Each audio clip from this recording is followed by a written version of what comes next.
Five Nights at Freddy's. Fazbear Frights. Number 4. Story 1. Step closer. Foxy's yellow eyes glowed in the darkness of the room. His jaw hung open, flashing sharp teeth. Foxy lifted his hook and slashed its sharp tip in front of Pete's face, the hook whizzing by his nose. Pete rolled off the bed, his body shaking. His stomach pinched as he lay helpless on the floor, and Foxy pivoted, looming over him. The shifting of gears filled the room as Foxy swung up with his hook. "You can be a pirate, but first, you'll have to lose an eye and an arm." "No," Pete breathed. When Foxy slammed his hook down into Pete's eye, an audible pop sounded. Blood poured from his eye socket as Pete screamed. Freddy Fazbear's Pizza was crowded with crazy little kids and the harassed idiot parents. Music bellowed through wall speakers, and arcade games pinged and vibrated. The scent of burnt pepperoni wafted through the air, mixed with the scent of cotton candy. Pete was slouched against a wall, ankles crossed and ball cap turned backward, drinking a cherry-flavored soda while chewing watermelon gum. His little brother and his friends were crowded around an arcade game. Pete didn't want to be there, but his mother had to work, and Chuck had to be with his friends after school again. So that left Pete to play babysitter. For the 100th time, he asked himself, why was it always his job? And was the little snot grateful? Nope. Chuck was always whining about his inhaler. Always whining he was hungry. Always asking a bunch of questions. Always something. Since their dad had left, Pete was saddled with everything Chuck. His mom's words were stuck in his head. "You're the man of the house now, Pete. Take care of your little brother." How is Pete supposed to be the man when he was just 16? Did anyone ask him what he thought of his new responsibilities? Double nope. Pete watched a little kid walk up to a couple of employees cleaning up birthday tables. He pulled on a guy's sleeve. The man looked down at the kid and smiled. "Can I help you with something?" he asked. "I was wondering, where is Foxy the pirate?" the kid said. The man's voice was therapy sweet. "Oh, Foxy's on vacation at the moment. We hope to have him back soon." The little kid stuck his lip out, but nodded as he walked away. The other employee chuckled. "Good one," he told the man. "Yeah, on vacation in the maintenance room. Don't know when they'll bring the show out again." Pete was thinking that over when he realized someone was saying his name. "Pete?" He pulled his attention from the conversation and moved his gaze toward Maria Rodriguez, who was standing beside him. Her black hair brushed her shoulders, and her lips were glossy red. She had these bright green eyes with long lashes and few freckles on her nose. She was a cheerleader at the high school, and he'd known her since the 6th grade. So why did he suddenly feel so nervous around her? "Hey, Maria," he said. "Stuck here with little Chucky, huh?" Pete scowled. "Yeah. Same here.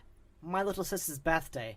Maria motioned to a birthday table in front of the stage, with little kids wearing cone hats and eating cake. "Can't believe we used to be like them," he smacked. "Don't know about you, but I was never like that." Maria smiled. "Sure. So where have you been? Haven't seen you at practice lately." He'd been benched from football for unnecessary roughness and having a bad attitude on multiple occasions. "Hello, this is football." So he just quit altogether. The truth was, Pete never used to quit anything. He used to finish whatever he started. But after seeing his parents quit each other, finishing things didn't matter so much anymore. Plus, he didn't need any more grief from the coach. He got enough of that from his teachers and his mom. A kid could only handle so much griping. He shrugged. "Got tired of it all, you know." "Yeah, I guess. So what are you going to do with all your free time now?" "Well..." Someone waved to Maria from the party table, and her face lit up. "Yes! Finally time to leave." Before she left, she added, "Hey, a bunch of us are meeting under Old Beacon Bridge, if you want to come to hang out later." Pete smiled. Yeah? She nodded. It'll be fun. Then he shook his head. Can't. I have to watch Chuck the Champ. Oh, okay. Maybe next time. See you around school. Irritation washed over Pete as he watched Mary walk away. This was all Chuck's fault, little brat. Everything was always about his little brother. Didn't matter what Pete wanted because nothing mattered when it came to Pete. Dad had left. Mom was in her own little world. They figured they just put Pete in charge of Chuck because they didn't have the time to deal with him themselves. But Pete had never signed up to take over their responsibilities. He was a kid, and kids should be free, not worrying about stuff. They should be able to do what they wanted, like hanging out with other kids instead of watching little brothers. But his parents didn't care about any of that, obviously. After all, they never asked Pete if he had wanted them to split up in the first place. They just divorced, and that was that. None of it was fair. Pete had so many emotions inside of him that sometimes he just didn't know what to do with them.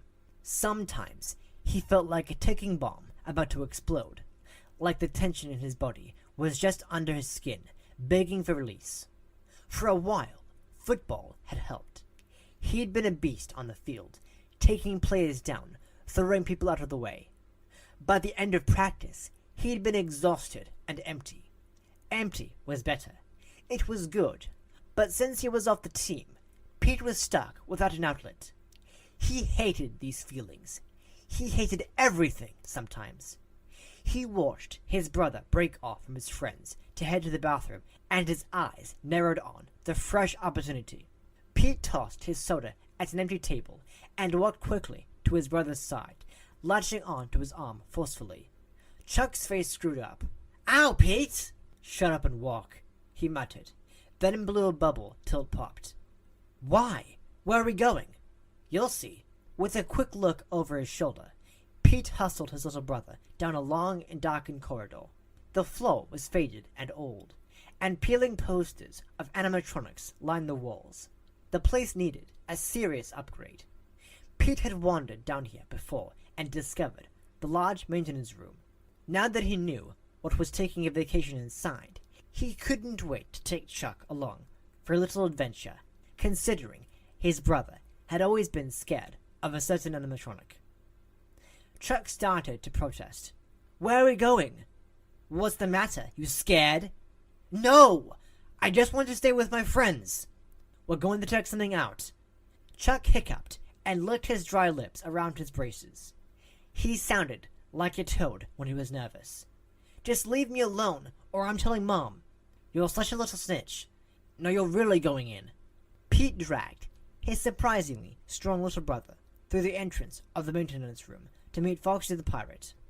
The heavy door slammed behind them, engulfing them in darkness. "Pete, let me go!" "Quiet. Someone might hear, and I don't want to listen to you whining like a baby. Do you know how annoying that is?" Pete wouldn't let loose of the vice grip he had on his brother. No, it was time to teach Chuck a lesson. It was time for Pete to do what he wanted, and right now that meant giving his brother a good scare. Little Chuck the Champ might even pee his pants. Pete chuckled at the idea. With one hand still firmly on his brother's arm, he fished his phone out of his pocket and turned on the light to guide them slowly through the darkness. The area was strangely quiet, as if it wasn't connected to a buttload of people just down the hallway.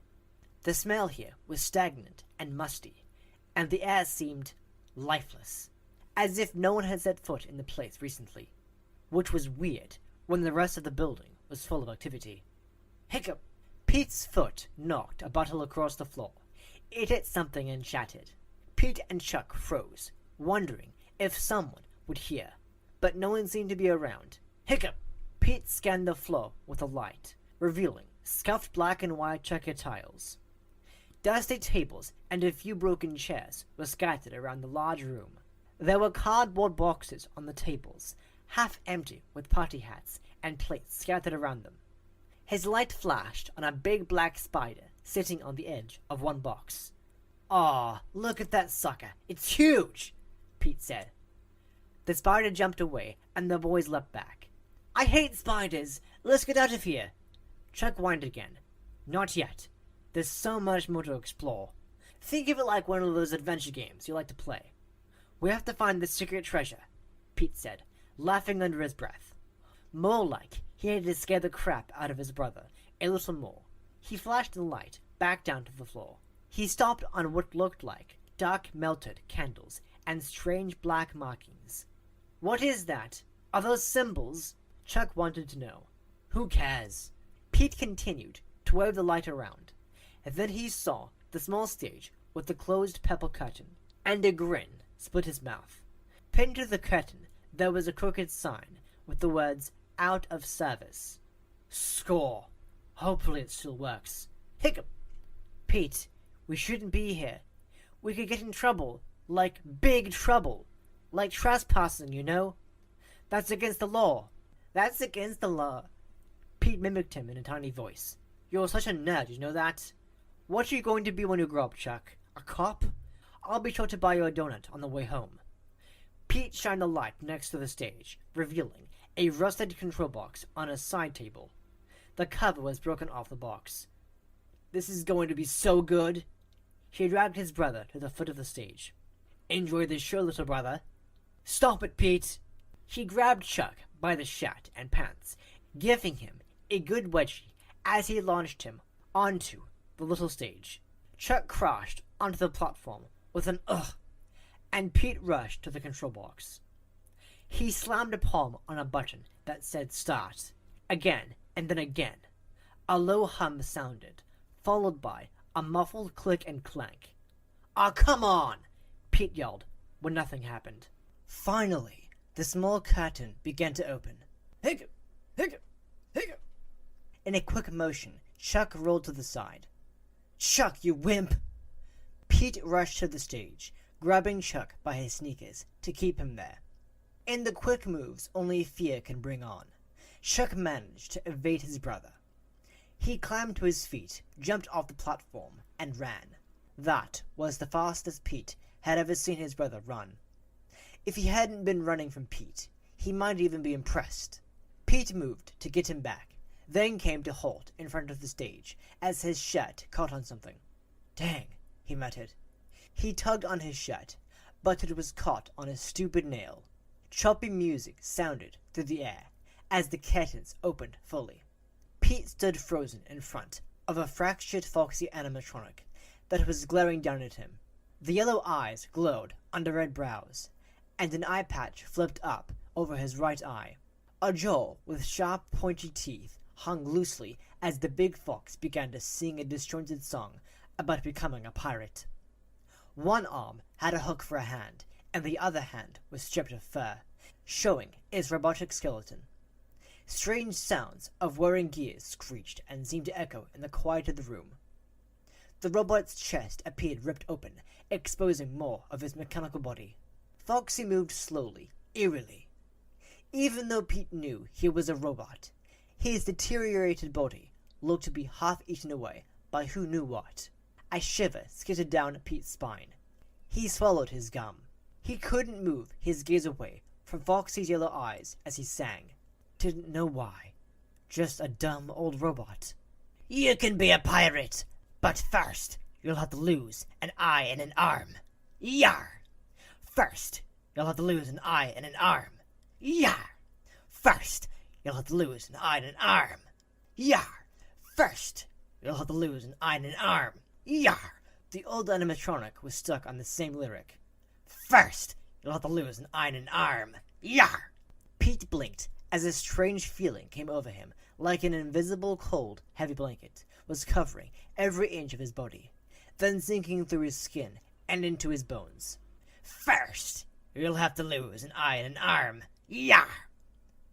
The room grew still with a sudden silence, yet Pete remained standing there in the dark, unmoving. He blinked and looked around, trying to remember where he was. He was in the dark, alone.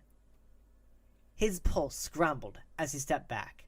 Then he saw his shirt was caught on a nail, and it all came back to him. He rubbed at his eyes, yanked his shirt from the nail, and stormed away from the stage to find his brother. "Dang it, Chuck!" Pete watched Chuck suck in a puff of his inhaler before he sat down at the dinner table. He could tell his little brother's nerves were still shot from when Pete took him to see Foxy the Pirate. Chuck eyed Pete across the table and squirmed. Pete didn't know what he was so upset about. The little brat didn't even get to see the best part of the show. He'd run away and stuck close to his friends until it was time to come home. "How was Freddy Fazbear's Pizza, boys?" their mom asked as she set plates of ham and potatoes in front of them. "Fine," Chuck said, without looking up from his plate. "Yeah, just dandy," Pete muttered, swallowing mashed potatoes. "What? Did something happen?" "No, nothing," the brothers said together. Pete gave Chuck a warning look. "Better not tell." Mom raised her eyebrows as she sat down. "Okay, well, I have something exciting to share with you both. I thought it was time for us to do something as a family, and something that was good for the world." Pete bit back words that would likely hurt his mom's feelings. What family? It had been nearly 6 months since Dad had left and broken up that family. And when had she become a do-gooder? Something new, something that represents a fresh start for the three of us as a family unit. Something that could give someone else a fresh start too. She pulled out a paper from a folder and tended toward them. Pete read the bold letters in disbelief. "Organ donors?" Mom nodded in excitement. "Yes, we'll be family donors. Doesn't that sound great?" Chuck's gaze met Pete's in astonishment. "This is your exciting news? You really want us to give up our body parts?" Pete asked her. She waved her hand at Pete. "Only if something happens to us, silly, which obviously we don't want. But if it did, we could actually help other people who are sick and in need of a new heart or a kidney. We could save someone's life. We'd be heroes." "We'd be dead heroes," Chuck said. She laughed. "Oh, Chuckles, you make me laugh." "Yeah, Chuckles. You're right," Pete said, deadpan. Chuck scrunched up his face. "Hey, Mom, you know what Pete did at the pizza place?" Pete narrowed his eyes at Chuck. He knew the little brat couldn't keep his mouth shut. "What did he do?" "He drank way too much soda." Chuck smiled, flashing his railroad tracks. Mom sighed. "Pete, come on. I told you what all that soda does to your teeth." Pete just looked back at his mom. What was with her lately? Last month, she started seeing someone who called herself a life coach.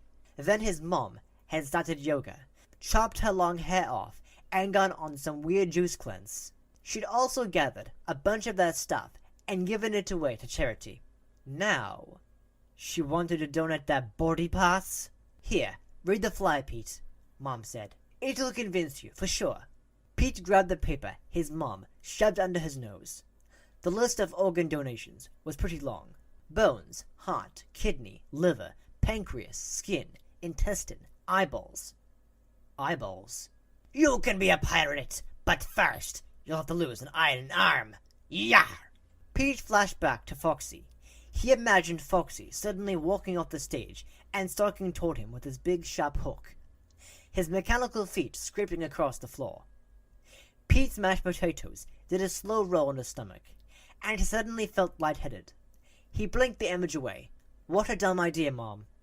"Pete, it's not dumb, and it has my feelings that you think that." Yeah, Mom wasn't into expressing her feelings lately, too. He shoved his chair away from the table and stood up as his face flashed cold, then hot. "I'm not doing it, Mom." "Pete!" "I don't want to talk about it. I'm going to bed." Pete walked out of the dining room. "What happened?" he heard his mom ask. Chuck sighed. "Puberty." "Hurry up, Pete!" The next morning, Chuck banged on the bathroom door. If Pete didn't get out soon, Chuck would be late for the bus to W.H. Jameson Middle School. If he missed the bus, then he'd have to ride his bike 5 miles to school, and his mom would freak out of his going alone. She was paranoid something would happen if Pete wasn't with him, which she didn't understand, since he was almost 12. Well, 11 and a half. Lots of his friends were left by themselves all the time, but not Chuck.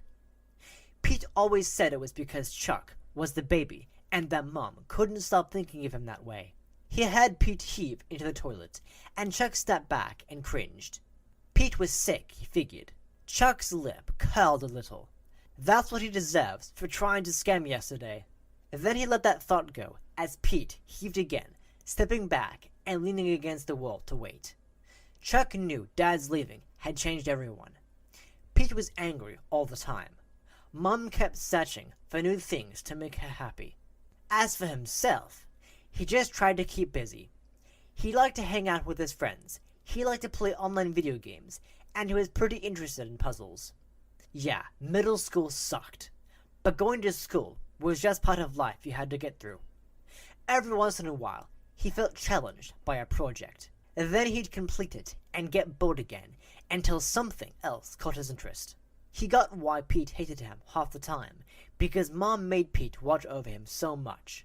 He tried not to be annoying, but everything that came out of his mouth seemed to annoy Pete. Maybe it was just like that with all brothers. Chuck didn't know because he didn't have another brother to compare to. The toilet flushed. A minute later, Pete swung open the door. A wave of serious stink wafted at Chuck. And he waved a hand in front of his nose. Pete didn't look so good. His face was so pale, his freckles stood out like tiny bugs on his cheeks. His dark hair stuck up in different directions, like he jammed his finger in a socket and shocked himself, and there were dark circles under his eyes. "Geez, Pete, what's the matter with you?" "Nothing," Pete spat out. "Something didn't agree with me. Probably something from that stupid Freddy Fazbear's pizza." Chuck didn't think so. "Do you want me to call Mom?" Pete shoved him aside. "No, I'm not a little baby like you, Chuck the Champ." Chuck felt his shoulders stiffen. He hated that stupid nickname. "Whatever," he mumbled. He slammed and locked the bathroom door behind him. Pete chugged an energy drink with triple caffeine while running to his bio class, but still felt drained and exhausted. He'd had some pretty crazy dreams last night. He couldn't remember much, only that there had been all this blood. It was everywhere, pouring all over him, down his face and over his chest and arms. When he jerked awake, his blankets were tangled around his body. He'd fallen to the floor, trying to unwind the blankets, just so he could rush to the bathroom to blow chunks. He shivered just thinking about it, but he rolled his shoulders and shoved that not-so-fun memory away. He probably should have stayed home, but calling his mom at work would have freaked her out, and she'd be asking him a million questions. He decided just to get through the day somehow. He loped into his classroom 5 minutes after the bell. "Mr. Dinglewood, you are late," droned Mr. Watson in a bored voice. "Note?" Pete snatched off his hat and shook his head in a negative. He took an empty stool at the workstation in the far back, next to a kid in a black leather jacket and purple hair. Pete zipped his hat into his pack and set it on the floor, then wiped some sweat off his forehead. He shifted awkwardly on the stool. Why couldn't he seem to keep still? "As I was saying, class, we will be dissecting a frog today," said Mr. Watson. "You have all been quizzed on the safety rules for the tools and procedure.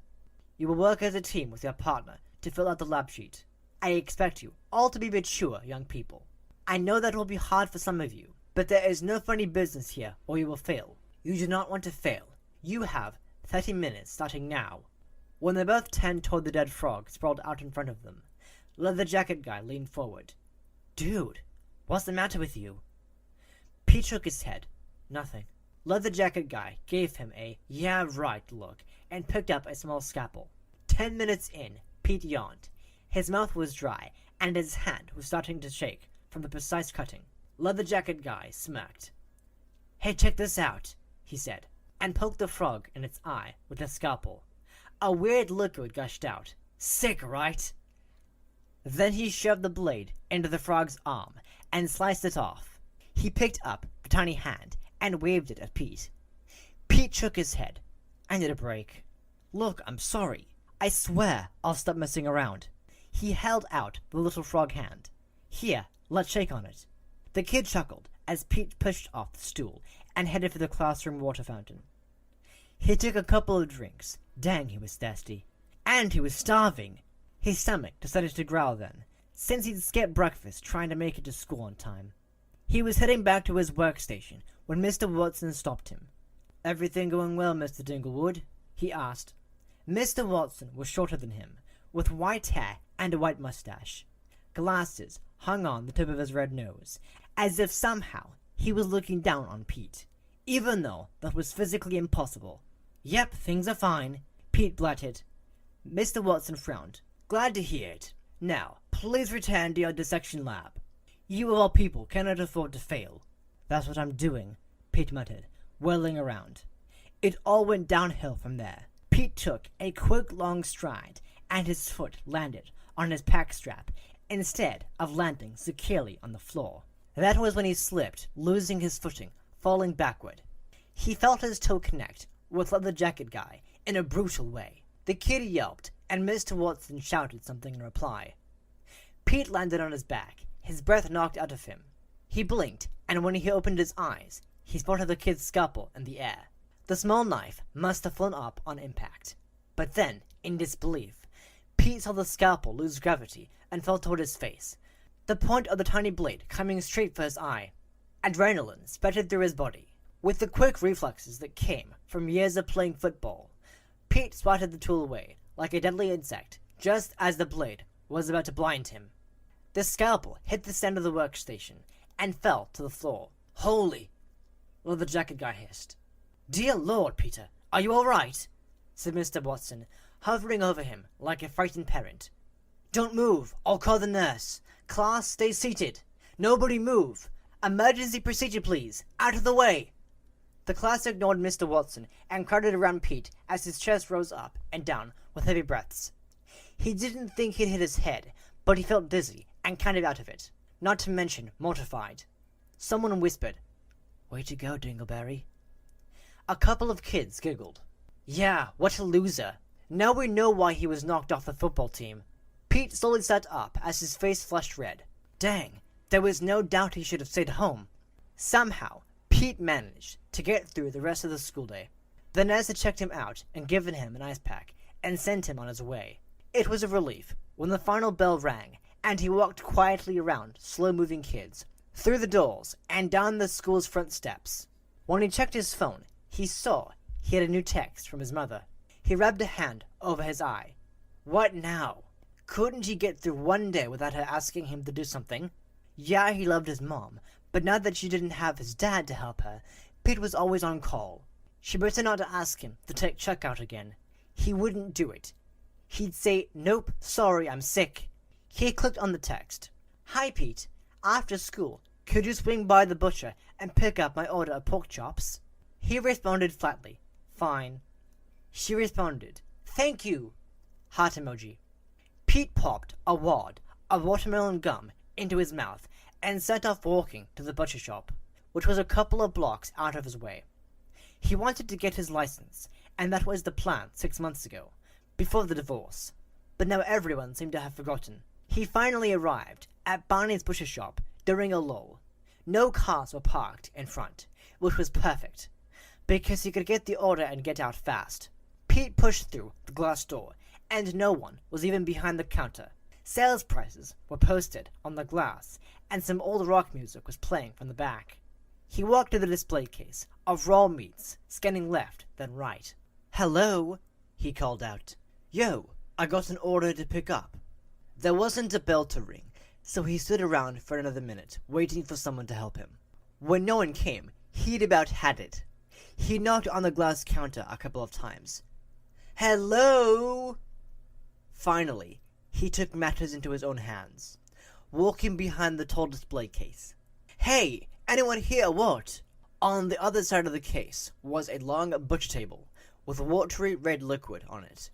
The overpowering scent of meat and blood made his gut swish around again. The gum in his mouth turned sour. He put a hand to his stomach as if to ease it. "I will not blow chunks. I will not blow chunks," he thought. He looked around to distract himself, but all he saw were pictures of butchered animals. When he craned his head in another direction, he was surrounded by rows of lethal-looking knives and cleavers hanging above his head. A new wave of dizziness washed over him. He set his hand out for balance on the butcher table, feeling the watery liquid on his fingertips, and broke out in a cold sweat. Wham! A huge meat cleaver slammed down into the wood, barely missing his wrist. Pete shot backward, protecting his hand against his chest, knocking into the display case with his pack. He gazed at the meat cleaver embedded in the wood. The handle vibrated in the air, as if the force had been incredibly strong. His gaze whipped up toward the hanging tools. One empty hook was swaying slowly. The meat cleaver had fallen from the hook. Fallen. He didn't think something could fall so forcefully on its own. But what else could have happened? "Hey, what are you doing back here?" A stocky, older man, wearing a bloody apron, waddled into the area, wiping his hands with a towel. "Employees only. Can't you read the signs?" Pete pointed to the cleaver stuck in the butcher table. Nah. You can't be playing with my knives. You trying to get me in trouble, kid? Health department will have my license. Spit it out. What's the matter? I didn't touch anything. It just fell. The old man narrowed his eyes. No way these knives fall from those hooks, kid. If that were the case, I'd be missing a lot more fingers than the ones I already cut off. The old man raised his left hand to show a missing pinky and a ring finger with its top lopped off. The skin looked smooth, with the two oddly shaped finger stumps. When Pete started to shake, the man laughed. Scared? Never seen someone with missing fingers before? Well, keep your fingers and hands away from sharp objects, kid, and you should be just fine. Maybe. He cracked up again. Pete swallowed hard. Just here to pick up an order for Dinglewood. The butcher waved a hand toward the back room. Yeah, got that in the fridge. Chops, right. I'll be right with you. Pete whipped open the front door to his house and slammed it as soon as he stormed through. He tossed his pack on the floor and strode to the kitchen, where he opened the fridge, threw the chops in, and grabbed a soda. He shut the door with his hip and chugged the whole can. The cola soothed his throat, and the sweetness calmed him a little. What a freaky day. He took off his cap and ran his hand over his head. He just needed to eat, rest, and forget about everything else. No more crazy dreams or weird kids with scalpels. And definitely no more butcher shops. His mom was going to have to pick up the meat herself from now on. He glanced out the kitchen window when he heard the backyard gate creak open. Chuck pushed his bike in and leaned it on the side of the house before coming through the side door. Pete felt his irritation bubble up. Are you crazy? He asked Chuck. If Mom finds out you're back to school. Someone hogged the bathroom this morning, and I was late for the bus. And I didn't pick you up. I'm busted. I won't tell. Yeah, right. You always snitch. Chuck rolled his eyes. I didn't tell her about you forcing me into the maintenance room, did I? Not yet, but I saw how you wanted to tell her last night at dinner. You thought you were real funny. Chuck held up his hands in exasperation. Well, I didn't. That has to count for something. Pete shrugged. Still, you can't be trusted. Fine, I should just tell her to get you busted. How about that? See? You are a snitch. Shut up, you are. You shut up, you little thwap. Chuck gave in. Whatever, jerkwad, he muttered. He grabbed a loaf of bread from the bread box, then the peanut butter from the pantry, then the jelly from the fridge. He pulled a butter knife from the drawer and started to make himself a sandwich. When he saw Pete eyeing his sandwich, he lifted his eyebrows. What? You want one? Pete hesitated. Don't know. Well, make your own. Pete held a hand to his stomach, debating if he could handle it. You still sick or something? Chuck wanted to know. He shrugged. Just an off day. Why? What happened? Pete snapped. Don't worry about it. None of your business. No freaking way would he tell anyone else about the embarrassing incident in bio class and the flying cleavers. Especially not to his twat brother, who would run and tell Mom and freak her out. Fine. Chuck finished making the sandwich and slid it across the counter toward Pete. A peace offering? Pete lifted his eyebrows in surprise as Chuck began making another. You know Mom filled out that organ donor paperwork for us, Chuck said, like it was casual conversation. Pete's jaw dropped. What? Why? Chuck nodded, flashing his braces, looking almost pleased. She said you'd come around to the idea eventually. But I told her not to! Since when does Mom ever listen to what we want? Chuck took a bite of his sandwich and kept talking with his mouth full. It's not a big deal anyway. You're dead when you take your organs. Your life or soul or whatever is gone. What do I care? Why do you even care so much? Pete didn't even know where to start. Here he was, trying to save his body parts all day long, and his mom was trying to give them away. It's just a stupid idea. Chuck gave him a curious look. Wait, you're scared, aren't you? No, shut up! I looked it up. You want to know how they cut into you and took your organs. It's so cool! They split you open, like an Y incision. Then your guts are all hanging out. Then they remove everything piece by piece. He made a face, with his eyes rolled back and his tongue hanging out. Your intestines are super long, right? So they just pull them out, like a long rope of link sausage. Chuck made a motion with his hands, like he was pulling out a long piece of rope from his stomach. I said to shut up! Pete grabbed the sandwich and fled to his room. The next morning, Pete sipped from his triple caffeine energy drink as he walked to school. The sun was out, which improved the walk a lot. Today had to be better than yesterday, he figured. Last night, he had weird dreams again, but luckily, the details drifted away as soon as he woke up. And there hadn't been any spewing guts into the toilet. So that was a score. He'd barely spoken to his mom last night or this morning. Why had she signed him up as a donor when he told her not to? He didn't even want to eat the pork chops he'd picked up last night. All they did was remind him that he'd nearly lost his hand. When he passed a construction site, he paused a moment. He looked around the street and decided against crossing with all the busy traffic. Instead, he'd go right under the scaffolding. Pete scanned the boards above him, making sure there weren't any weird tools that could fall on his head. He heard motorized saws and drills sounding from inside the site, but nothing coming from the scaffolding. When he figured he was safe, he relaxed a little. Just in case, he walked cautiously under the boards, with quick glances above him. One thing he'd learned recently was that he couldn't be too careful. As he neared the end of the scaffolding, he took a breath of relief. Piece of cake. From inside the site, he heard a funny buzz, and then a harsh clank. The hairs on Pete's arms stood up. What the hell? Watch out! Someone shouted. Pete spotted something moving fast in his peripheral vision.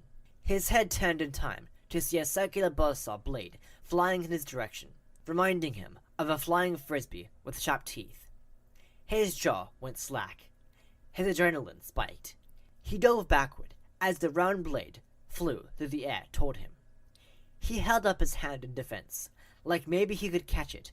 Then he realized that was the worst thing to do and tried to pull his hand out of the path of the flying blade. He thought he was home free when he felt it slice into his flesh just above his wrist, following by a sharp stinging. He crashed to the ground, his drink pouring over him.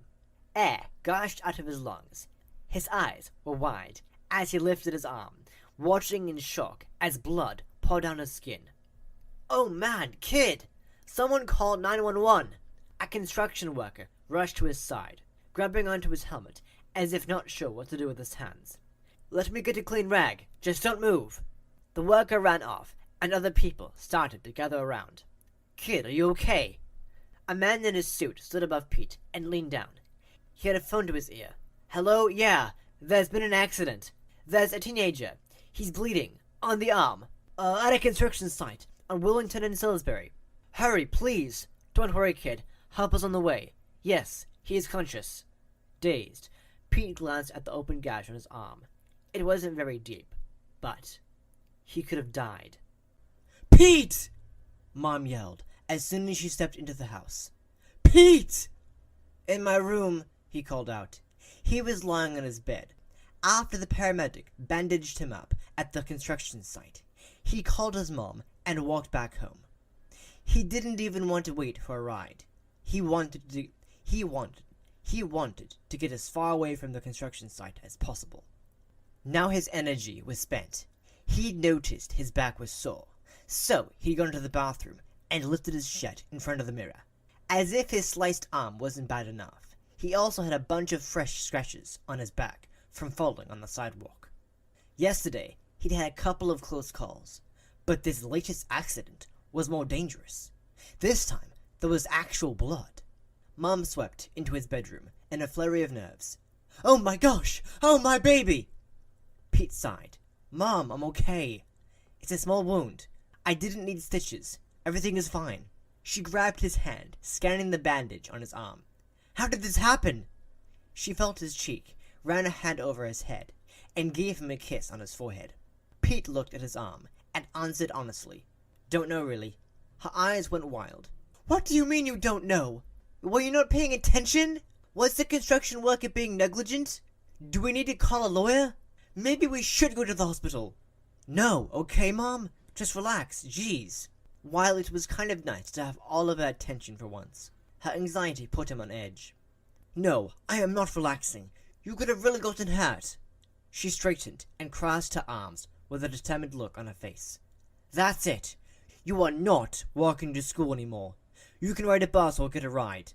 Maybe I can change my schedule. I'll drive you and your brother to school. I think I can make it all work." Then she placed her hands on her hips, as if she was suddenly Wonder Woman, and there was nothing that could stop her. "I will make it work." "Mom, stop. It was just a freak accident," which he'd been having a lot of lately. There was a knock at the front door before it swung open. Pete shot up in his bed, startled. "Who the hell was that?" "Pete, your language." "Hello, anybody home?" bellowed a familiar voice. Pete stared at his mom accusingly. "You called Dad?" she said. "Of course I called your father. Over here, Bill, in Pete's room." Quickly, she started to pick up dirty clothes that were thrown on the floor. "I have to call him when there's an emergency. Gosh, Pete, this room is a mess." Like that was anything new. Dad filled the doorway, wearing cargo pants and a t-shirt, with his pocket vest and a floppy canvas hat. There was a forced smile buried under his scruffy beard. "There's my boy." "You were fishing?" Mom asked him, surprised. "No, not yet. I took the rest of the day off, making it an early weekend. I'm here to take my firstborn with me to the lake. How you doing there, Pete? Let's see that arm." His dad stepped toward the bed, kicking water bottles as he went. His jaw hardened, but he didn't say anything about the mess. Pete raised his arm for his dad's inspection, unsure what to make of his visit. He hadn't seen his dad in a couple of months, only talked to him on the phone a few times. Suddenly, he was home, like really home. He hadn't been inside the house in nearly 6 months. It used to be so normal to have Mom and Dad home together, and now it felt super awkward. Dad made a humph sound. "Doesn't look too bad. You'll be good as new before you know it." Yeah, well, I don't think I'm up to fishing today, Dad." In fact, he knew he wasn't up to it. He was sore, and he wanted to lay down and go to sleep. Pete gave his mom a pleading look. "Help me." She hesitated. "He's tired, Bill. Maybe another time. It's been a crazy morning." Dad waved a hand. "Nonsense. He's fine. Fishing calms the nerves and relaxes the mind. Come on now. Get ready to go, Pete. I got sandwiches already packed. It's going to be a great time. You'll see." The sun was brutal, even through a haze of clouds. Pete leaned back in a folding chair next to his dad on an old pier. A cooler sat between them, and an old tackle box was spread open at his dad's feet. Pete's arm was sore, so he didn't do much casting of the fishing line. Instead, he took in the scene. A handful of small boats were in the lake with people, mostly old people, fishing in them. Every few minutes, the water rippled in the stiff breeze and brought with it the scent of decaying fish and plants. Pete couldn't remember his dad catching any fish at the local lake. He wondered if anyone caught anything here, ever. It seemed weird, fishing alone with his dad. It had probably been a couple of years since they'd been to the lake, and Chuck was usually tagging along, filling the silence with a bunch of questions for Dad. Chuck always had to know things, why something worked, or how it worked, or where things were made. Pete wasn't sure if Chuck really wanted the answers or the attention, but either way, he was used to it. Chuck liked to ask questions, and Pete didn't care to talk much. "So, Pete, I want to know how you're doing," Dad said. Pete lifted his hat, scratching his head, and slipped his cap back on. "I'm fine, Dad." Your mother says you stopped playing football and haven't been getting along much with your brother. His dad didn't use any accusing tone, but Pete couldn't feel his disapproval, just like he had with his messy room. His dad always acted like it was Pete's fault when things went the wrong way. Outside events, like, say, parental actions, didn't come into the equation. It must be cool to be an adult and be right all the time, Pete thought. Pete shrugged even though his dad wasn't looking at him. I am done with football. It's not for me anymore. The breeze blew, and someone's fishing line flew past Pete's face. He flinched and looked at a guy floating in his boat a couple of yards away, paying no attention to where he was casting his line. His dad said, "All right, that's your choice about football, but you're Chuck's big brother, and there's no choice in that." Pete didn't exactly need to be reminded, but his dad went on. "And as a big brother, you have some responsibility. I was a big brother to your Aunt Lucy. Still am when she needs me. She's got a husband now, so she doesn't depend on me much anymore." At the topic of husband, he seemed to get a little uncomfortable. Pete ground his teeth together. Too bad he forgot his gum. Lectures were always boring and a waste of airspace, but at least gum would have been a distraction. He stared out across the lake, hoping something might break up this uncomfortable moment. But anyway, sometimes responsibility can be a lot for a kid, his dad said, clearing his throat. You know, with school, raising girls, making you feel funny. His dad gave him a side glance. Got any questions about girls? Pete's cheeks burned, and he shook his head adamantly in a negative. Okay, well, my point is, if you need to talk to someone, I'm here for you, son. His dad turned to him fully then, staring like he was waiting for Pete to say something big. Pete frowned. Okay. His dad ran a hand down his beard. Or if it's easier to talk to a stranger, I can find you a counselor. What? No, I don't need a counselor. Well, with your wrist. His eyes went to Pete's bandage. What about it? It was an accident. His dad's gaze became more intense. Was it really, Pete? Pete jacked back. You think I did this to myself? I've had divorce can affect families in different ways. I didn't hurt myself, Dad. Jeez. Pete scrubbed a hand down his face in frustration. A fishing line zipped by his face again, and he jerked to the left to avoid it. If only the old guys would watch what they were doing. There's no judgment, son, if you did. Just want you to remember that I'm always here for you and your brother. Pete laughed suddenly and harshly. You keep saying that. I've barely seen you since the divorce. You're not here for me or Chuck. You and Mom expect me to take your place with him. Pete thought he would feel better after getting the truth out. But he just felt bad. There was a funny feeling in his chest, like someone putting a hand there and pushing hard. Dad's shoulders slumped. That's not true, Pete. I live across town, and you know I work odd hours. I'm doing the best I can. You and Chuck need to know that. I mean, I'll try harder. I love you both. Yeah, Pete heard that a lot from both of his parents. But words weren't enough anymore. If Pete wanted to, he could really just cry right now. But crying had even worse than getting mad, so he decided on the mad. This, Pete lifted his bandaged arm to his dad's face, was a freak accident. There were witnesses, okay? Unless I use my mind to make a buzzsaw blade fly at me and try to take my hand off. Right. Not freaking possible. Just take me home, Dad. I'm done. Please calm down, Pete. Please just take me home. Pete stood so quickly that his folding chair skidded back. A gust of wind blew against him, almost taking his hat. He grabbed it before it could float away. Then he heard a very faint sound before something sharp tore into his cheek, just below his eye. Something tugged his face forward. Ah! He dropped his pole as his hands flew to his face to find a fishing hook stuck into his skin. The hook was attached to a fishing line. Trying to pull his skin off, he leaned forward, screaming. Shock and pain flooded through him. His heart was pounding so fast he thought it might explode out of his chest. The light was so tight, Pete stepped forward again to try and ease the pressure. There was only dark water below him, and he couldn't stop himself. I'm going to go head first into the lake, he thought. He felt his dad's arm wrap around him to keep him from falling. Hold still! His dad whipped out a small hunting knife and cut the line. The pressure instantly released. Pete hunched over in severe pain, Blood dripped into the water. His dad held him. "It's okay, buddy. I got you." He pulled him back away from the edge of the pier. "I'm sorry!" someone called out. "It's okay! The freaking wind blew my cast, told you guys. I can't believe it!" "Pete, look at me. Come on, let's see the damage." His dad leaned him back. Pete could barely see the hook sticking out of his face. His eyes watered, snot ran from his nose, and tears mixed with the blood dripping down his cheek. Dad blew out a breath. "Oh yeah, got you pretty good, but you'll be just fine. We're lucky it didn't take out your eye." So I guess Pete had a bad day. Pete and Dad came home, and Mom rushed to Pete. His face was all bandaged up.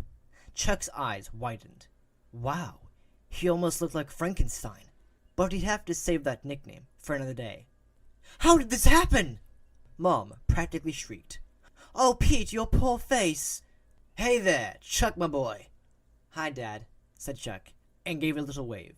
He remembered when he was little, and he used to climb his dad's legs till he picked him up. Chuck wondered when he stopped doing that.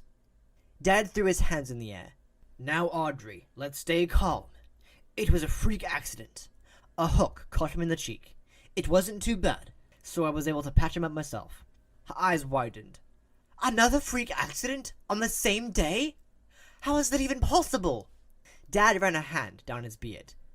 "Not sure. I think he needs to stay in bed, get some rest. I'm sure these accidents will pass." "Yes, resting was what he was supposed to be doing," Mom snapped. "It was your bright idea to take him to the lake so he could get hooked like a fish. Why weren't you looking out for him?"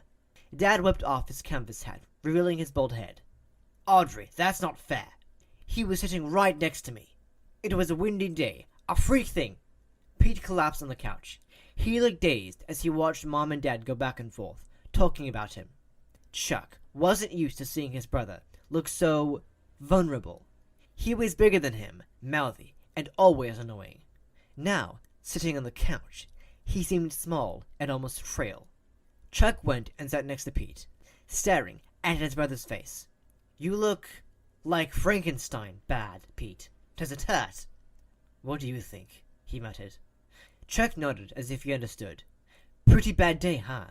So, what do you think is going on with you? Did you walk under a ladder? Break a mirror? Cross a black cat?" Pete frowned. "What are you talking about?" he asked. "What did you do to earn a streak of bad luck?" Pete just shook his head. "It's not bad luck, and I'm not accident-prone," he insisted. "I don't know what it is." Chuck licked his dry lips and leaned closer to his brother. "It's something weird, though, right? First it was sick, and Mom filled me in about the weird accident with the construction site. And now this fishing thing?" Chuck had been thinking about the weird stuff that had piled up in his brother's life. It all had the makings of a really good puzzle. "This all started when he tried to scare me at Freddy Fazbear's Pizza," he pointed out. Pete tried to scowl, but he winced as the gesture hurt his face. "What? Now you're trying to say this is something like karma? Bull! No way! I don't believe in that stuff." Chuck shrugged. "You can't deny it's weird."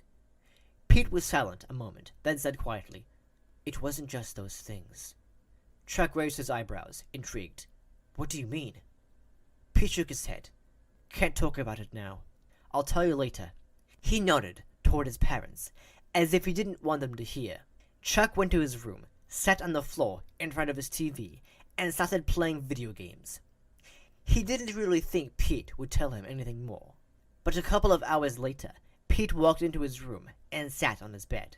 His cheek was puffed out below his eye, and his eyes were bloodshot. Chuck paused his game and just looked at him, waiting. "In school yesterday, I slipped and fell in biology class. I kicked a kid, and his scalpel went flying. When I hit the ground, the scalpel was going for my eye." Chuck's mouth dropped open. "No way!" "I knocked it away before it could hit me." Chuck was impressed. Quick thinking. Pete looked pleased for a second. "Yeah, when you got the skills. What else?" Pete shrugged. "I went to pick up the chops at the butcher for Mom, and there wasn't anybody behind the counter. So I walked in the back trying to find someone. Out of nowhere, a cleaver falls from a hook and slams into the butcher's block by my hand." "Holy cow! That's close!" "Yeah, crazy close. I mean, if I believed in weird stuff, I'd think something was up. But I don't believe in anything like curses. Pete frowned. Get real, Chuck. Chuck sighed. Why did he have such a stubborn brother? What else can explain this? 4 times. It's got to be something. Come on, Pete. Whatever it was, I'm done with it. Pete cleared his throat. Just in case, it's because of, dragging you to see Foxy. He stuck his hand toward Chuck. Chuck's eyes widened as he looked at it. Pete lifted his eyebrows. Well, shake. Might as well, Chuck thought. Hesitantly, he took his brother's hand and shook it. Pete took his hand back and even apologized. I'm sorry about trying to scare you. It was dumb. Let's call a truce about us, okay? Chuck smiled. Okay, truce. Thanks, Pete. Pete stood up unsteadily. I'm going back to bed. Later. Later, Chuck murmured as his brother walked out of his room.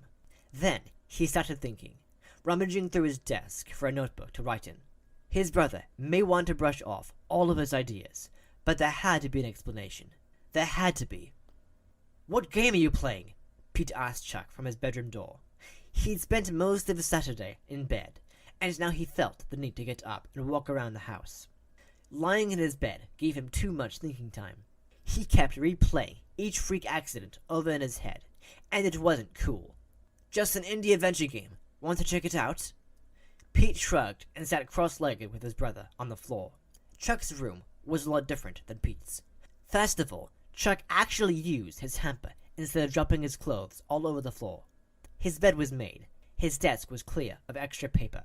He had a bookshelf with books on aliens and conspiracy theories.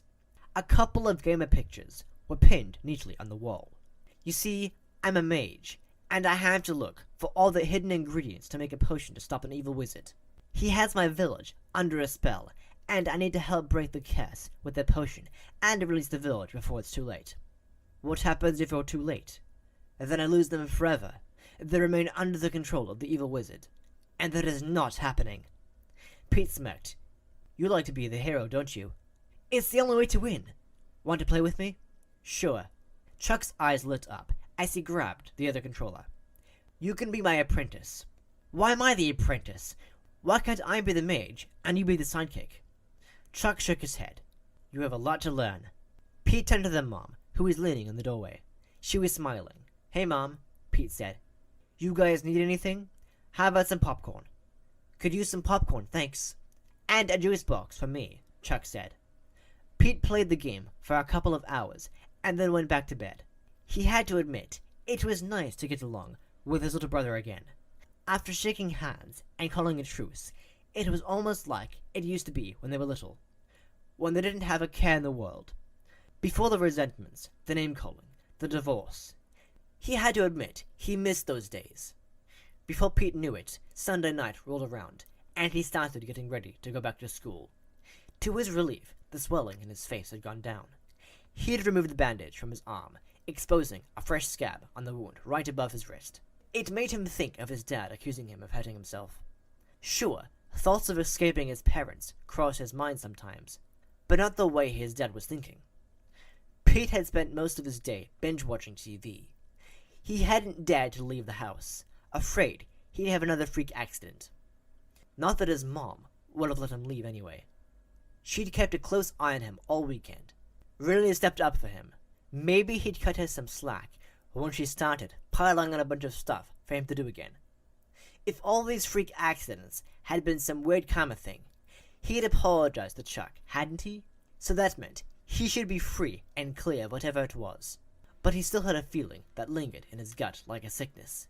He worried that everything might not be over, that it might never be. Then there was a knock on his door. "Come in," he called out, and Chuck stuck his head in. Normally, he'd yell at him to get the heck out of his room, but things were different with the truce. Picking on his little brother didn't seem as much fun anymore. Not that he'd tell him that. "Yeah?" Pete said. His brother stepped in with a notebook in one hand and closed the door behind him. He fished his inhaler out of his shorts pocket, took a puff, and then slid it back in. "How you doing?" he asked Pete. "Okay, I guess. You ready to go back to school tomorrow?" "Yeah, right." Chuck flashed his braces and ran a hand through his hair. "Just checking. What's up with the notebook? Something I've been working on this weekend, since you told me about the accidents. Chuck walked over to Pete, flipped open his notebook, and showed him some sort of handwritten chart. There were 5 boxes arranged in a circle, with arrows pointing between them. On the top of the chart was a box labeled Foxy the Pirate. The following boxes read Bioclass, Butcher Shop, Construction Site, and Lake. The final arrow pointed back to Foxy the Pirate. What's this mean? Pete wanted to know. It means I think the point of origin, where this all started, was in the maintenance room with Foxy. Yeah, we already talked about that. From there, each freak accident led to the next. And now in order for this to all be over, you have to go back and fix whatever you did in the first place. I did. I apologized for the stupid prank, okay? Everything should be good now. You forgive me, right? Yeah, we're brothers. Of course I forgive you, Chuck said. But in all the games I play, you have to face the ultimate bad guy, the villain. Just like with the game we played last night. The mage had to fight the evil wizard in the end, in order to set the village free with a potion. Pete forced a laugh as his stomach curdled in dread. Bad guy? Who? Foxy the animatronic? Maybe, but what exactly happened after I ran out of there that day? Pete looked back at his TV, glimpsing an action movie. Nothing. Foxy sang a song, and then I left. No big deal. You can be a pirate, but first, you'll have to lose an eye and an arm. Yar! Pete's pulse picked up as he heard the words in his head. What was the song, Pete? He shook his head. Just a stupid song about being a pirate. What were the words exactly? Who cares what the words were? I do. Please, Pete, it's important. Fine. Something about how if you want to be a pirate, you'll have to lose an eye and an arm. See? Stupid. Chuck licked his dry lips. Then he grabbed a pencil from Pete's cluttered desk and started writing. What are you doing? Hold on a sec. After a minute, he shoved the notebook into Pete's hands. Chuck had written additional notes under the boxes. Foxy the Pirate. Pirate Song. Lose eye, lose arm. Bioclass. Nearly lost eye. Butcher Shop. Nearly lost arm. Construction Site. Nearly lost arm. Lake. Nearly lost eye. Pete shook his head in denial. No, he muttered as he started to shake. You're wrong. You can't ignore the facts, Pete. Foxy wants you to become a pirate, and the accidents are getting more dangerous. No! He yelled. Foxy's a damn robot. He's made of metal and gears. He ripped out the page of the notebook and started to shred it. This is all made up in your messed up gamer brain. It's fantasy, not real. Pete, stop! Shut up! Just get out of my room! He shoved at his brother and threw his notebook at him. Chuck stumbled back in shock, his face turning red. I'm trying to help you! Pete jammed a finger in the air toward Chuck. No! You're trying to scare me for all the times I've scared you! It's always winning with you, right? Well, this isn't some game for you to win. I know that. I'm not trying to win. I'm trying to figure this out. Mom appeared at the door. Boys, what's all the yelling? What's going on? Tell Chuck the champ to get out of my room. Don't call me that Frankenstein face. Pete's face scrunched up. Oh, you've been waiting to use that one, haven't you? You're going to pay for that. Truce is officially over. Fine by me. You can take your stupid truce and jam it up your nose. Boys, calm down. Mom yelled. I said, get out of my room! I am! Chuck screwed up his notebook and ran out. Pete turned his back to his mom. After a moment, with an exaggerated sigh, she closed the door. Pete was so freaking angry, he started to cry. Pete tossed and turned in bed, since his mind was wide awake. His pajamas felt too warm, his blankets too heavy. His bedroom was dark, except for the moonlight that filtered through the curtain on his window. As he stared at the curtain, he thought he saw something dark flash behind the fabric. Pete got to his feet and walked to the window, pushing the curtain aside. The front yard was quiet. A car was parked at the curb. A row of trees lined the street. Nothing out of the ordinary. He rolled his shoulders to release his tension, then went back to bed. He hit his pillow a couple of times to get comfortable. Then he stared at the ceiling Instead some more. No use. He still couldn't fall asleep. A moment passed as he found his eyes lured back to the window. Don't get up. Don't look. But he couldn't help himself. Something felt strange. He was alone in his room, but he felt like he was being watched, which was completely stupid. Sighing, he stood and walked back to the window, again pushing the curtain aside. He was about to step away when he caught a movement behind the trees. Was someone there? Pete's pulse raced. He rubbed his eyes, blinked, and searched for more movement. But nothing was there. His mind was messing with him. He was freaking paranoid. He took a breath and released it. It was probably just the wind blowing the branches.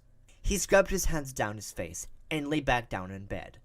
The wind howled, and somehow that calmed him a little. Then the backyard gate creaked.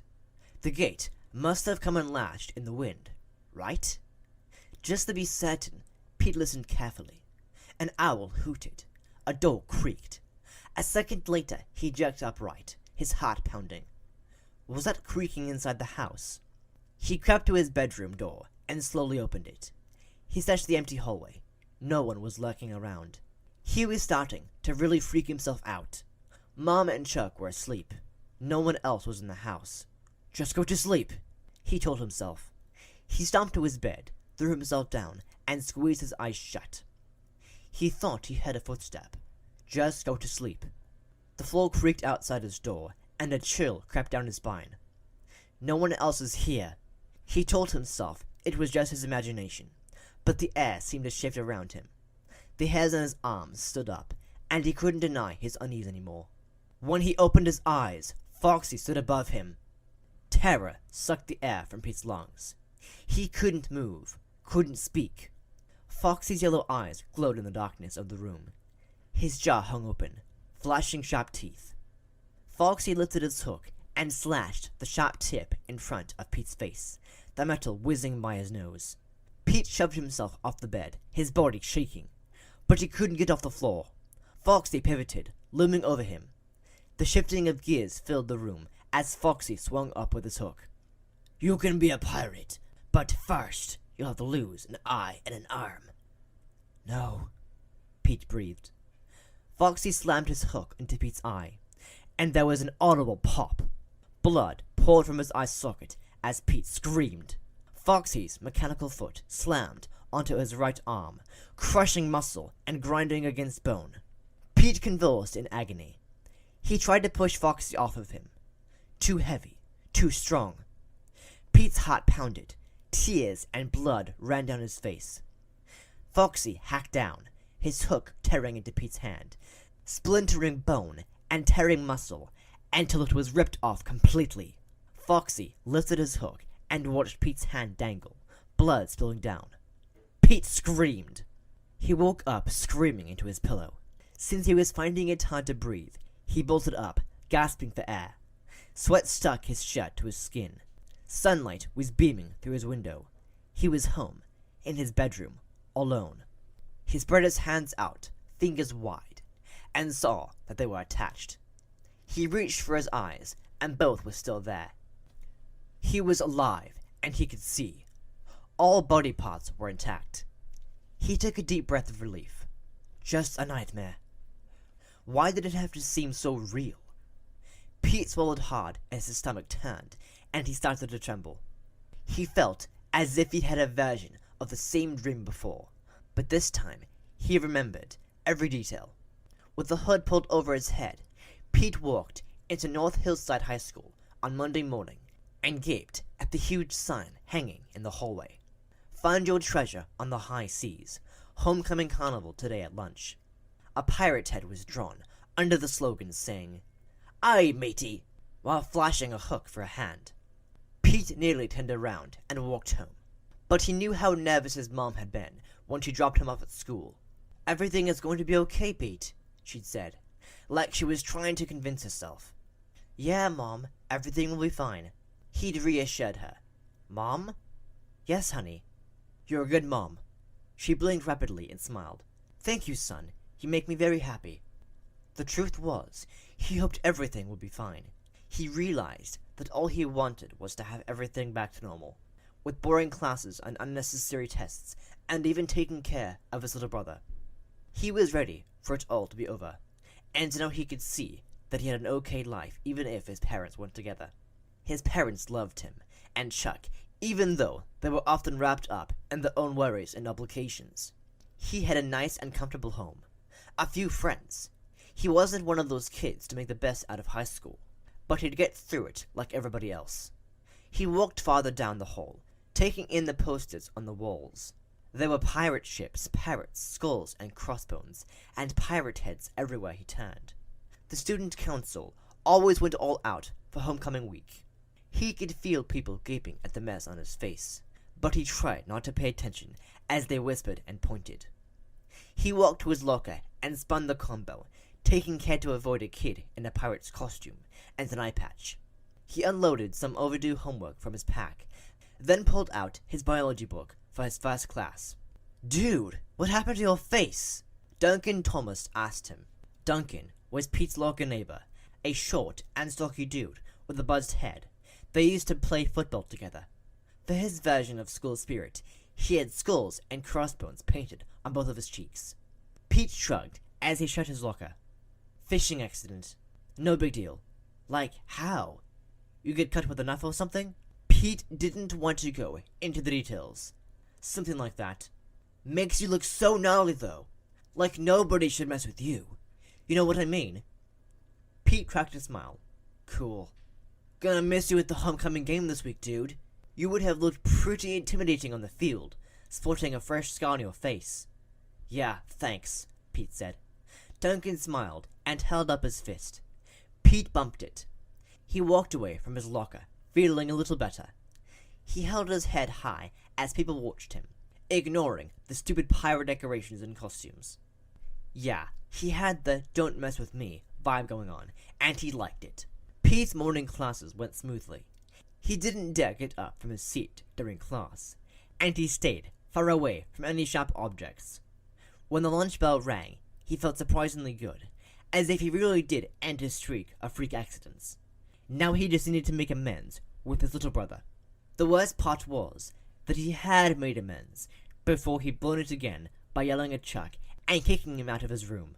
He just didn't want to believe what Chuck believed, that it all wasn't over yet, that he had to go back to face Foxy. Pete shivered. He'd apologize to Chuck and reinstate their truce, and Chuck would understand. He was pretty sure. His little brother seemed to forgive him easily. Pete was really ready to start fresh, as his mom would say sometimes. It would be like a new beginning. He never really understood what she meant by that until now. The sun was out as he stepped out into the school courtyard where the carnival was happening. Food booths and games were set up and spread about. Kids roamed around eating cotton candy and junk food. There was a water dunk tank with the vice principal, Mrs. Sanchez, waiting to be dunked. A pie eating contest was set up, along with an arm wrestling table, water gun races, and more. A DJ was playing music and giving away t-shirts. Pete pulled off his hood and walked around, hoping to find something good to eat. Not long after he started browsing, he ran into Maria. She was working in a booth. "Oh, hi, Pete," she said. She was wearing a red scarf around her head and big round earrings. "Whoa, what happened to you?" She pointed to her own cheek. "Hey, Maria," Pete shrugged. "It was a dumb fishing accident." "Ouch, that sucks. Seems like you haven't been around that much." Pete's eyebrows raised. She had noticed? Yeah, some stuff going on. Everything's cool, though." She nodded, as if she understood. "So, you want to win something? All you have to do is stick your hand in the box and see what you get." She nodded at a large table with a hole in the center. Pete stuck his hands in his jeans pockets. "No, it's cool. I'm good." She smiled. "Come on, it's just for fun. Don't you want a prize?" Pete's stomach quivered as he pulled out his right hand, closing his grip into a fist. All the freaky stuff was over, he assured himself. He was safe now. Sure, I guess. Hesitantly, he stuck his hand in the hole, and after a few seconds, it was surrounded by something. "What the heck?" Maria let out a small laugh. "What'd you get?" He tugged his hand back, but it was stuck. He pulled harder, and the grip on his hand tightened. Unease rippled through him. Sweat sprouted on his forehead. Pete planted his feet and tugged so hard the table started to lift. "Pete, stop! You're going to break the table," Maria said. "My hand's stuck." "I know, Pete, calm down." Maria knocked on the table really hard. "Okay, stop! I said to stop." Suddenly, Pete got his hand out, and it was attached to something that looked like a Chinese finger trap, except it was big enough to cover his entire hand. Pete stared at it in disbelief. The stronger he had pulled, the tighter the trap had gripped his hand. Maria looked guilty. "I'm sorry, Pete. It's just a joke we've been playing on the students. You know, just a little fun for homecoming. Everyone else thought it was funny." "I'm not everyone else," he snapped. A kid popped his head out of the hole in the table. His hair was spiky, and he had an earring in his nose. "Dude, relax. Take a joke, why don't you?" Pete didn't even know what to say. He was that freaked out. "Not cool," he stammered, trying to pull the trap off his hand.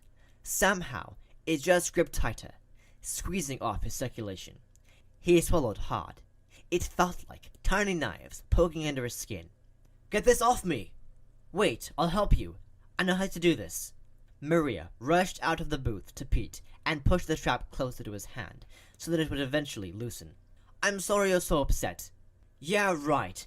Just get it off already," he said, barely holding it together. "I'm trying, okay? It's stuck for some reason. Hold on." She ran back around the booth to grab something. It wasn't just stuck, it was squeezing tighter and tighter. His hand started to throb with pain. "Not again," was all he could think. "Hey!" the kid in the box whined. "Don't cut it. Then we can't use it anymore." Maria came back with scissors. "I have to. It's not coming loose."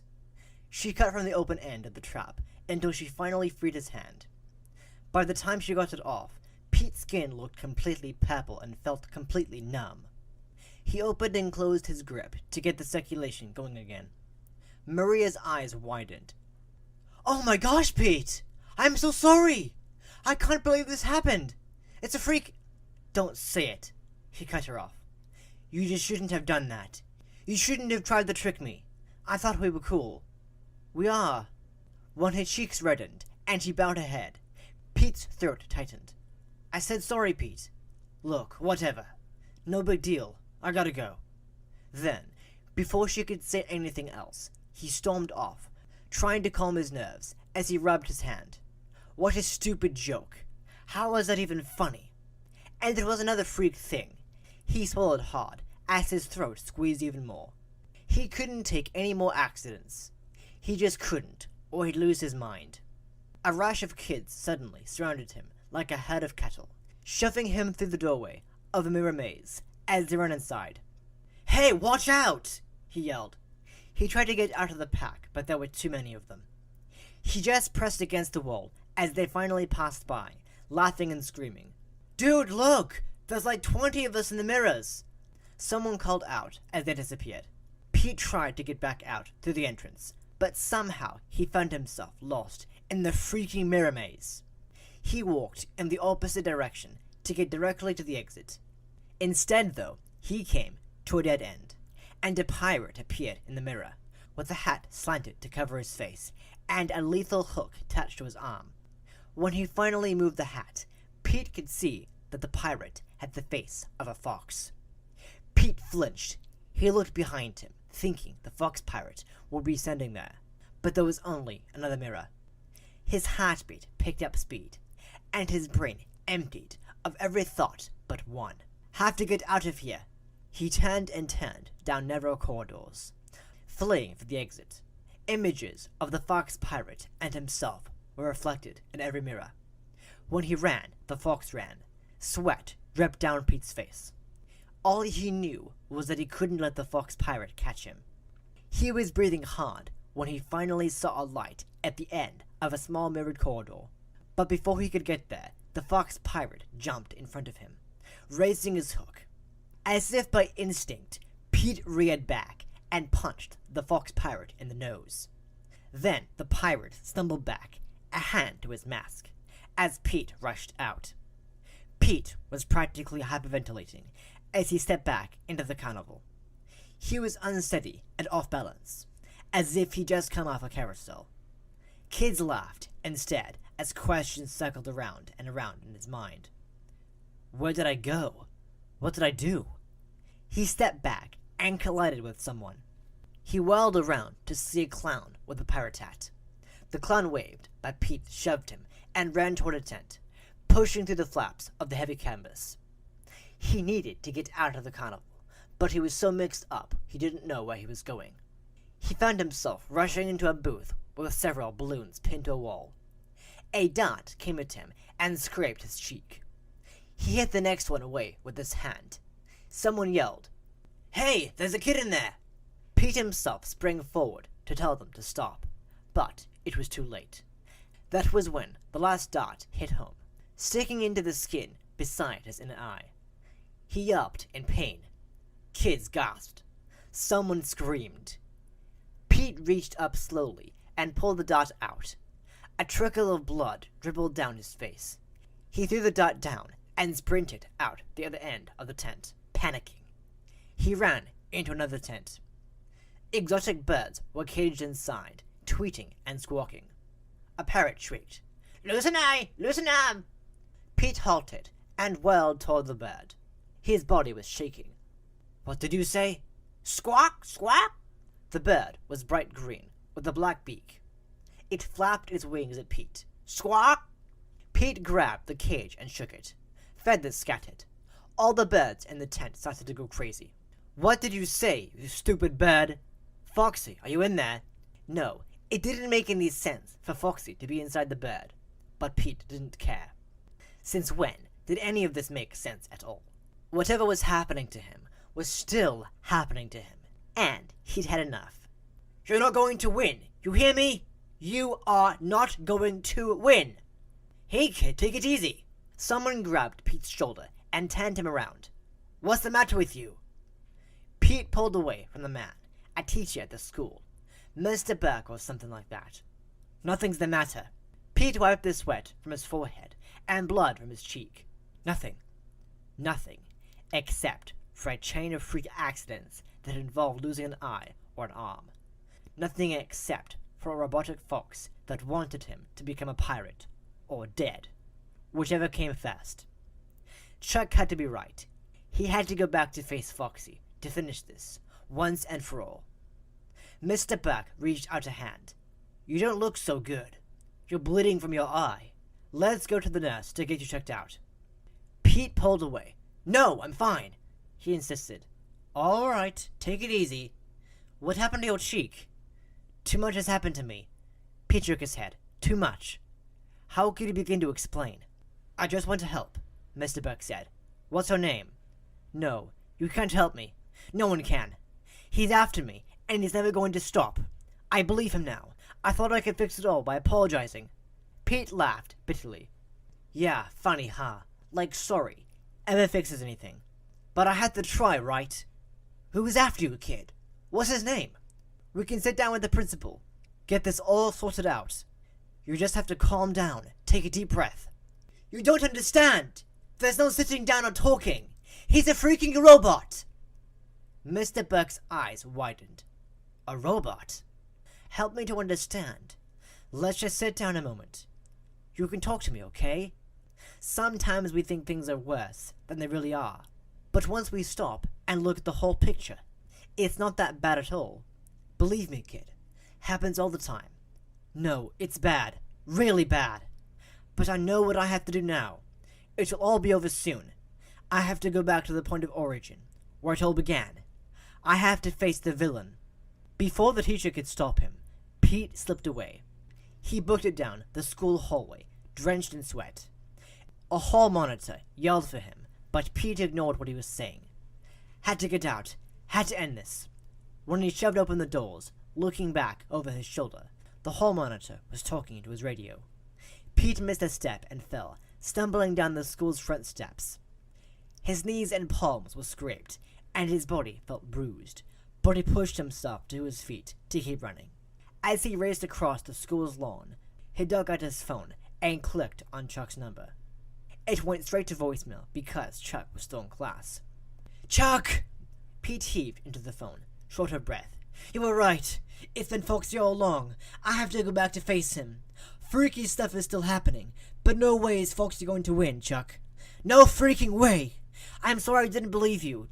I'm sorry I didn't believe you, little bro. Meet me there as soon as you can. We can finish this together." In a blind panic, Pete rushed off the sidewalk and into the street. He sensed something speeding toward him, and he turned.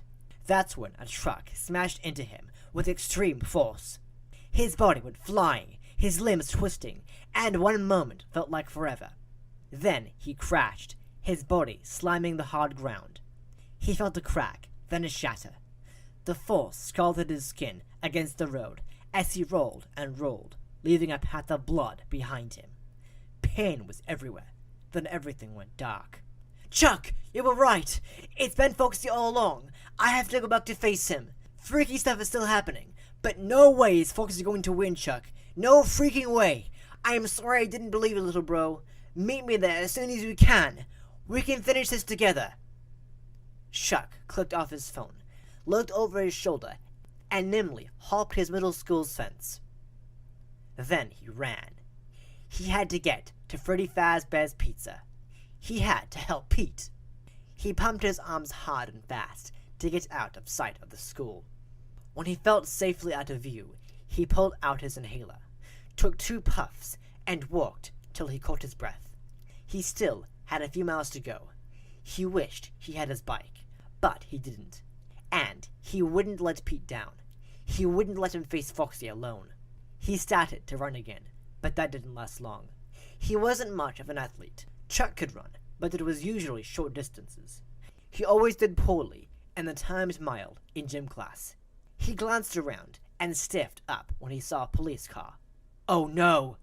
He ducked into a donut shop and waited for the cruiser to drive by. He wasn't used to breaking the rules and ditching school. This was the first time he'd done something like this. What would happen if Mom found out? Would she ground him? Pete would probably laugh at him for being so scared. But that was okay. Pete could laugh at him all he wanted, once this was all over. He was out of breath when he got to Freddy Fazbear's Pizza, and his shirt was stuck to his back with sweat. He pushed through the front doors and felt relief when the cool, conditioned air hit his face. Little kids were running around as he made his way to the corridor that led to the maintenance room. There was some sort of manager standing in front of the walkway. Dang it! Chuck bounced on his feet, waiting for the guy to walk away. He pretended to play an arcade game until the guy finally moved along. Chuck walked slowly to the doorway, slipped through, and raced down the corridor until he got to the door.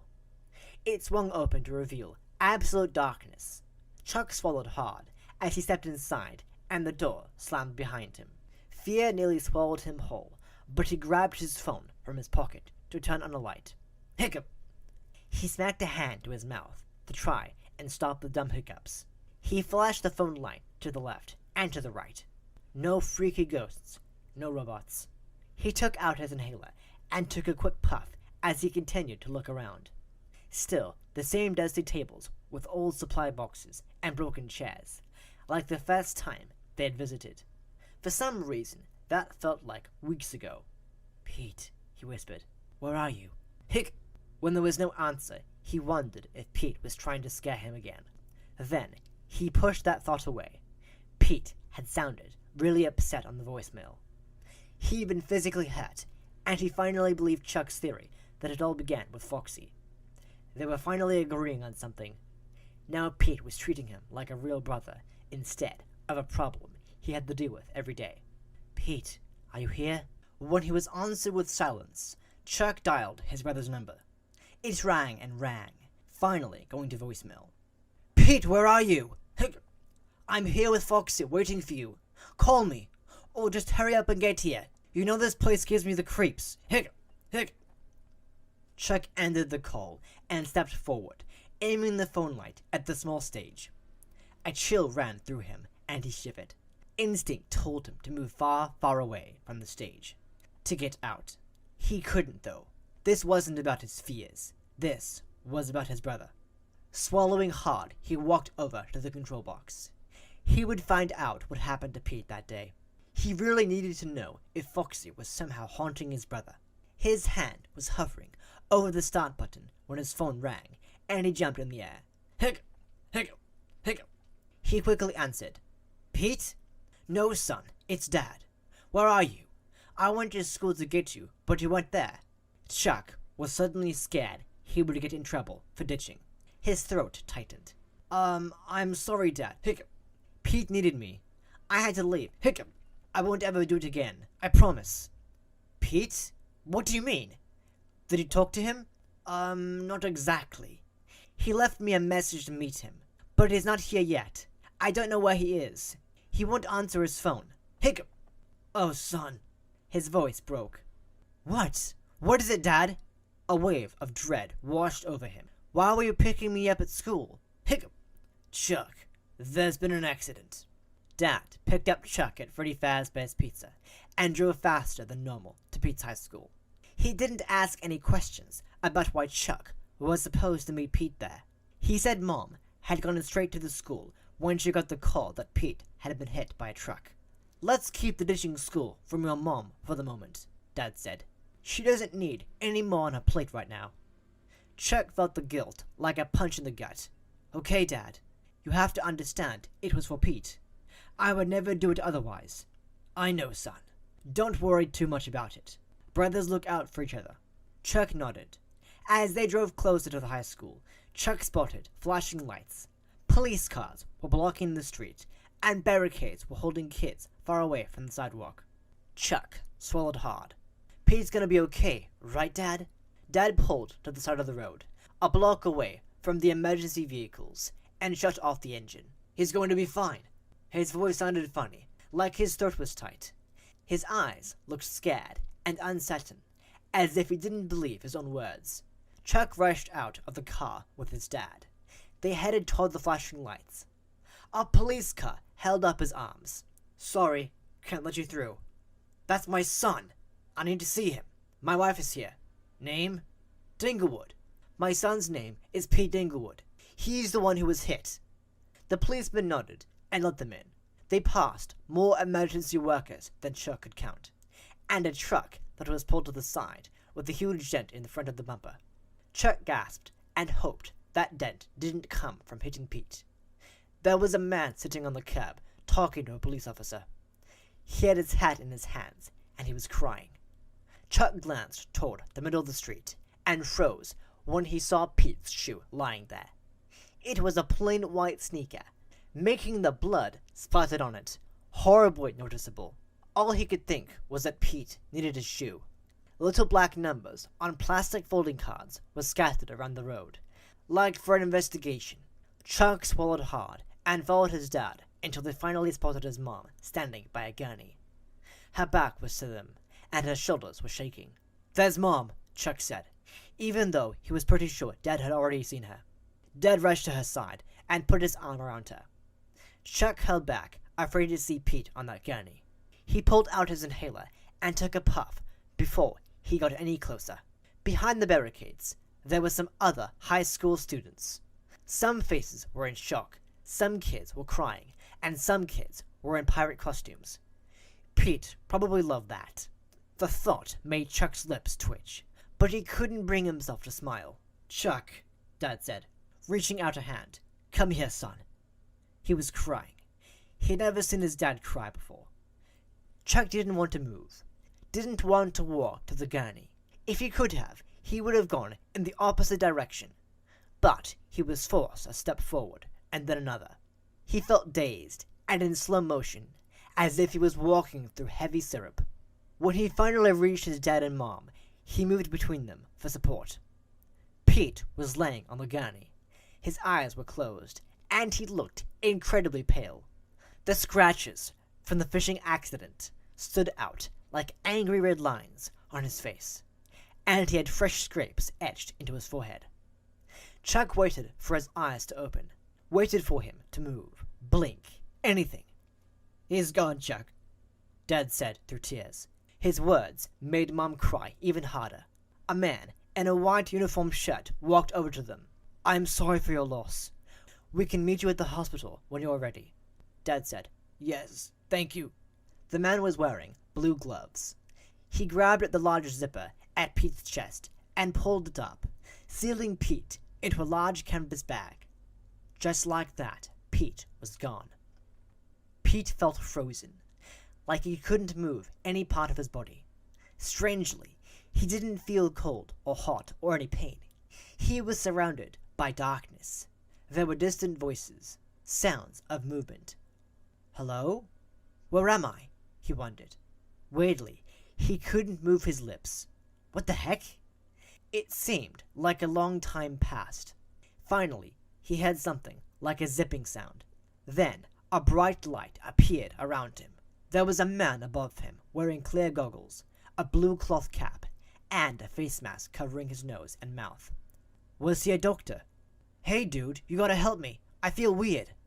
Pete figured he must be at the hospital. He'd been hit by the truck. He remembered. He was trying to get to the pizza place, but he'd forgotten the rule his mom had ingrained in him since he was little, to look both ways before crossing the freaking street. Well, now he'd been fixed with some surgery. Relief flooded over him. He'd get fixed up, and then he and Chuck would face Foxy together, and then it would be all over. Finally. Another man appeared above Pete, looking down with sad eyes. "Poor kid. So young," he said. "Yeah, hate it when they're young like this. Really a shame. Gives me chills sometimes. Because of your own kids, right?" "Yeah, I'll be sure to give them an extra hug when I see them." "Me too." The two men lifted up Pete's body and set him on a hard table. "Hey guys, for some reason I can't move. What's the matter with me? Did you give me something to numb me? This is kind of freaking me out, and I've had a really bad week, you know. So please tell me everything is okay." A terrible thought dawned on Pete. Oh no. Did the truck cut my legs? Will I be able to walk again? Is that why I can't feel them? Why won't you talk to me, guys? I need answers. I need help. One man put his gloved fingers above Pete's eyes. Weird. What? I can't close his eyelids. It's like they're frozen open. It's happened before. Yeah, but I don't like it. I want them closed. The other man laughed. "Suck it up, Buttercup. We have work to do." He picked up a handheld screen. "One good thing. Says here the kid's an organ donor." "Wait, what?" "Yeah, parts of him are going to some lucky recipients. He's young. His organs are healthy. He got to work fast, though." "No! There's a mistake! I'm okay! I'm not ready to give up my organs! Mom! Dad! Where are you? Don't let them do this to me!" The man grabbed large scissors and started to cut his clothes away. A few minutes later, music filled the room. Wait a minute. Is this another nightmare? Am I dreaming? Please let this be a bad dream. Let this not be real. Wake up now, Pete. Wake the hell up. "You got plans tonight?" "Yeah, taking the kids to Freddy Fazbear's Pizza. They love that place. My kids love that place too. Those animatronic things kind of freak me out, but the kids love them. Whatever makes them happy." "Stop! I'm alive! You can't take my organs before I'm dead! Someone help me! Please!" The first man grabbed a scalpel and placed its point onto Pete's chest. "Oh, hold up a minute," the other man said, reading again from the screen. "What's up?" "Oh, thank goodness. Tell them this is all a mistake. Tell them I'm still alive. Tell them not to cut me open. We have an urgent case. In need of the eyes and one hand. Says here the kid is an exact match. The hand doesn't have much damage. It'll work, but we have to put everything on ice quickly. The transport will be here before we know it. Let's do that first." "No!" The man with the scalpel looked down at Pete. "Good job, kid. You're going to help a lot of people." He retrieved small forceps with his other hand. The second man turned on a small buzzsaw, the blade spinning into a circular blur. "Let's get to work." Pete began to hear Foxy's music play in his head. "You can be a pirate, but first you'll have to lose an eye and an arm. Yar!" Pete watched in helpless horror as the first man leaned down to take his eyes. 4 weeks later, Chuck rode his bike to Freddy Fazbear's Pizza. The clouds were heavy and dark, and there was a cold bite in the air. When he'd come home from school, no one was there. Even though Chuck knew the house was empty, he called out, "Hello, Pete?" The refrigerator answered back with a low hum. The house wasn't very big, but it seemed huge and empty to Chuck. He used to want to be old enough to stay home by himself. Now that he'd gotten his wish, he wished for company. Mom had finally been able to go back to work after weeks of crying. Dad was also at work. Somehow the grief of losing Pete had reunited his parents, and Dad had moved back home after the funeral. One day, Chuck watched them both clean up Pete's room. They picked up the dirty clothes, threw away some garbage, made his bed, and closed the door. It hadn't been opened since. Chuck hadn't met up with his friends in a while. He was supposed to be home doing his homework, but something had been driving him to go back. Back to Freddy Fazbear's Pizza. Back to see Foxy. He'd never told anyone what he and Pete had really thought about Pete's freak accidents, how they believed the trouble had started, or why they had planned to meet at Freddy Fazbear's Pizza to face Foxy once and for all. For weeks, Chuck had felt this heaviness on his chest, like he was supposed to do something that he never got to do, like he had a puzzle that was incomplete. He replayed Pete's last message over and over since the funeral. "Chuck, you were right. It's been Foxy all along. I have to go back to face him. Freaky stuff is still happening, but no way is Foxy going to win, Chuck. No freaking way. I'm sorry I didn't believe you, little bro. Meet me there as soon as you can. We can finish this together." Pete's death nagged at Chuck day and night. Sometimes, when he was sitting in class, the bell would ring, and he'd realize the period was over before he'd noticed it had started. He was falling behind in every subject. Teachers stared at him, but no one said much. They all knew he'd lost a brother. They all knew he'd changed. Chuck sat alone at lunch, writing in his notebook, filling it with notes, ideas, and scenarios on what could have happened to Pete, and how they could have stopped it all before Pete had gone. Well, no more what-ifs. Chuck was done wondering. He locked his bike on the bike rack in front of Freddy Fazbear's Pizza. When he stepped through the doors, the familiar scent of pepperoni wafted over him. The pings and musical game sounds vibrated around him. He walked through the arcade and saw a group of kids huddled around a game. That used to be him. He'd always loved this place, until that fateful day when Pete dragged him down the corridor to the maintenance room and everything had changed. He walked through the play area and over to the birthday tables and watched a couple of families sitting right in front of the stage. Everyone looked so happy. The little kids were eating pizza, enthralled by the show of the animatronics. Some were singing with their mouths full. The kids clapped and cheered after the song finished. Chuck walked toward the corridor that led to the maintenance room. He looked over his shoulder to see if anyone was watching. Then he slipped through. He walked slowly down the darkened hallway, past the old posters, until he reached the door. He reached out for the handle, and his hand shook. He took a breath and pulled the heavy door open, stepping into darkness. The door slammed at his back, the sound echoing in his ears. He pulled out his inhaler as his breaths thinned, and took a puff. Then he shoved his inhaler into his pocket and pulled out his phone light. He went straight to the small stage and straight to the open control box. No more wasting time. A shiver crawled down his back, but he ignored it. If he hesitated, he knew he wouldn't do it, and he had been replaying this moment over and over in his head. He had to do it. He had to find out what happened to Pete. "This is for you, Pete," he said into the dark room. "I'll face the villain and beat the game." He braced himself and slammed down on the start button. He waited for the curtain to pull back, for Foxy to begin to sing. But nothing happened. All Chuck heard was complete silence. And that is the end of Story 1. Thank you for listening to this read-through of Five Nights at Freddy's Fazbear Frights number 4, Story 1, step closer. I really hope you enjoyed listening to it. If you did enjoy it, don't forget to hit that like button. And if you're new to this channel, subscribe for story 2 of this novel. Also, click that bell icon so you'll be notified whenever I upload a new video. And I'll be back next time with the next story. Alright? See ya.